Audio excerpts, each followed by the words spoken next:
Hey guys, today I want to share with you the top 10 lessons that I learned from being on staff as an education pastor at a Baptist church. Number one, Sunday school is a vital part of the church. Now, a lot of people think that Sunday school is a dinosaur, it's served its time, but it's not relevant anymore. And I think that that's totally wrong. I think there are a lot of wonderful benefits to Sunday school, that in fact it is one of the main ways that a church can still make disciples today. Now, that's not to say there aren't shortcomings and that there aren't hurdles to overcome, but by and large, Sunday school is so important to the life and function of the church. Number two, people don't care how much you know until they know how much you care and get to know and trust you. I knew coming into the position that one of the most difficult hurdles I was going to have to overcome is that people didn't know me. I'm coming in kind of from a management standpoint, senior management, if you want to view it in business terms. And so a lot of people are concerned that the new guy's going to change things, that he's going to turn everything over on its head. And so you have to build trust, you have to get to know people, you have to get to know the history, and you have to love on people. You have to show them that you care about their opinions. And it showed true that really, I was told coming into the position from a pastoral friend of mine that it takes at least 3 years to build the trust of the people so you can make the changes that you want. And I found that to be true, that for the most part I served, I was able to make some small improvements, but I wasn't able to make any of the big changes that God had placed on my heart in the 3 years that I was there. I was just on the cusp of some of those changes when I had to go. But the old adage, people don't care how much you know until they know how much you care, is so true. I will say that if I had to do it all over again, I would have focused more on relationship building early on. I feel like I was so eager to get oriented to my new environment when I came there that I focused a lot on organizational structure, which I needed to know. Really, I really should have spent that first 6 months to a year just trying to meet with Sunday school teachers and their spouses and getting to know them, getting to hear their heart for their ministry and building rapport with them. I did that a little bit, but not nearly as intentional or really as effectively as I could have or should have. So that's a lesson to learn. Number three, you'll fall in love with the people you serve with. And that's so true. I have such fond memories of the people that I got to see each week, primarily the volunteers. They're the ones that I mostly interacted with. Of course, there were members of the church as well as staff that I got to know really well.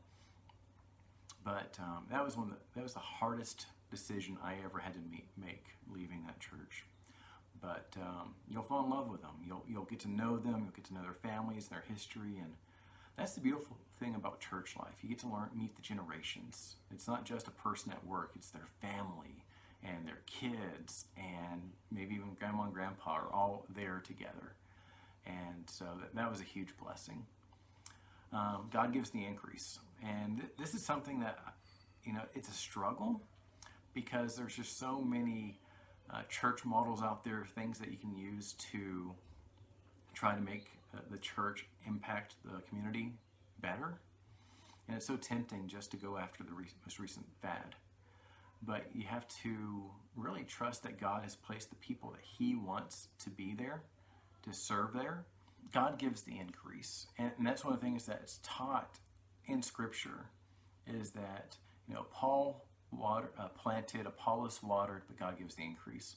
Also, in 1 Corinthians 12, when it's talking about spiritual gifts, it says that, God gives gifts to the people, spiritual gifts to people, but He is the one that works in them and through them. I saw a kind of a dangerous trend of that there are some people that unless you're cool enough or you're talented enough, they don't want you involved in the church. They want you to sit down and shut up. And I feel like that's it's unchristian and unbiblical. And God can use people. And that's the amazing thing. God uses people that the world wouldn't expect God to use. But remember, this is God's power. And this is church leadership trusting that God is in control and trusting God with the results. And to have a man-centered view of church leadership is very unhealthy. And so one of the things I learned through experience at this church is that God does give the increase, and he just gets glorified all the more for it.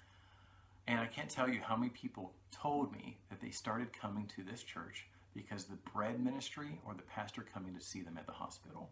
Now let me give some context to this. One, the head pastor was fantastic about hospital visits. But something that most people don't know about it is if he heard that a member's relative or close friend was in the hospital, he'd often go and visit them too. And so a lot of those people would eventually come to the church. I remember one or two of them telling me that they were going to another church in the same community, or they lived out of town at the time. The pastor came to see them in the hospital, and then when they happened to move to the area or for one reason or another leave the church that they were at, they came to our church. And while the goal was never to poach other churches' members, the goal was just to love on people and to show them we cared. And there are some cases where, a pastoral staff member from our church would visit a family member of a church member and would visit with them for maybe 15 minutes, maybe an hour, maybe longer. But the staff from the church that person went to didn't come at all. Now, that was interesting, the impact that made, and the how much that spoke volumes to people, that we cared so much that even though we didn't know them, but because we loved someone that they knew or they were related to, that we went out of our way for them. Bread ministry. It happened for a season, not while I was there, but I heard about it from people that had become long-term members, where basically if someone visited the church for the first time, that if they filled out a visitor card, there were some ladies in the church that would bake fresh bread that day and have it delivered that night to their doorstep. And that made such an impression on people. So those were just ways that, you wouldn't expect people to give that kind of answer to why did you start coming to this church? But it's noteworthy. Number 6, people like church announcements in class more than emails, newsletters, and pulpit announcements. I thought this was interesting. I did a survey after about 2 years of doing classroom announcements, just to try to find out, what do people pay attention to, what registers for them, what do they look at? And we used all forms of communication that we could, including social media. But it's interesting that it's the in-classroom announcements that most people were able to register or clearly hear the announcements. If you're in the church service, there might be distractions, or you might come in late. You might overlook an email, that kind of stuff. But those in-class announcements really made it where people could dialogue and ask questions about stuff coming up. So that was cool. Number 7, digitizing Sunday school records helps you find out who is missing and follow up with them. Now, this is one of the first things that I did when I came on, was they were doing everything in Excel, which is digital, but it could have just as easily been done on paper.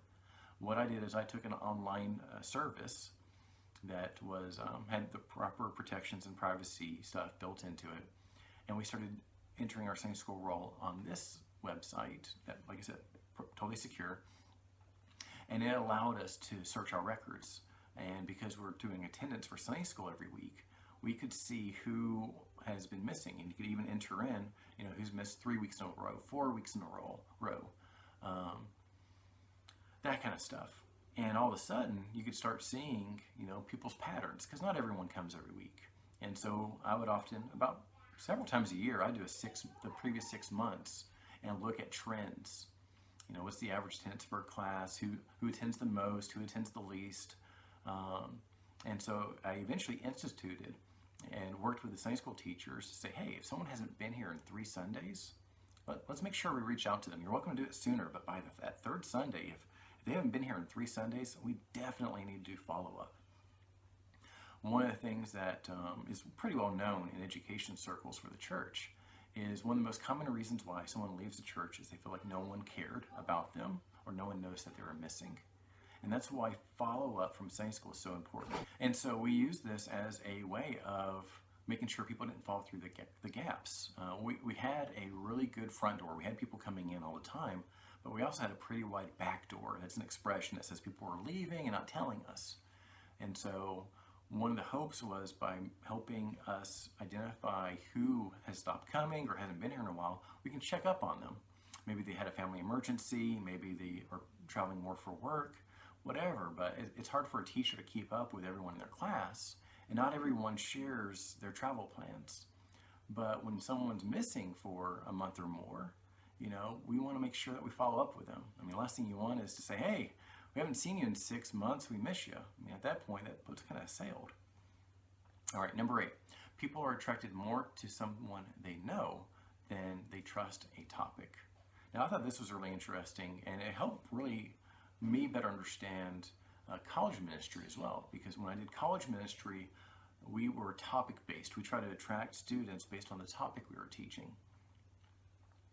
But what we found is that people like all sorts of classes being offered, but they have their preferred teachers. They have people in their class that they like, and so even if we offered a Wednesday night class or a Sunday night class, the people that are already attending a class, an ongoing class during those time frames, even if they wanted to leave that class for, say, 8 weeks for an 8-week study, they more likely wouldn't, because they didn't want to, hurt the feelings of their teacher that all of a sudden, they left the class for a short while. And they also really enjoyed their teacher.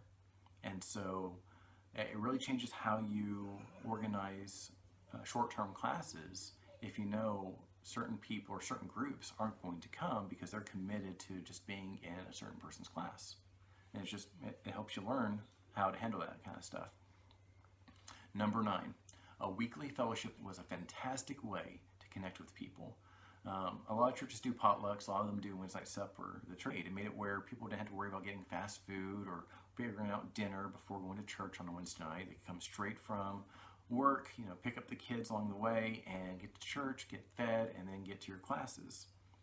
And it was also a great way for people that didn't get to see each other otherwise to connect.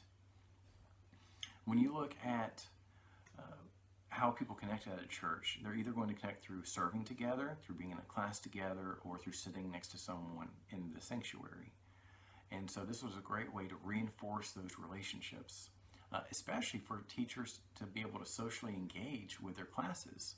Now, we all know that most classes will have 10 to 20 minutes of catching up in the week, but that's always in a group setting. Here, there's 6 people to a table, and 2 or 3 of those might be the person's kids that aren't in the class normally. So it's such a wonderful way for people to better get to know each other.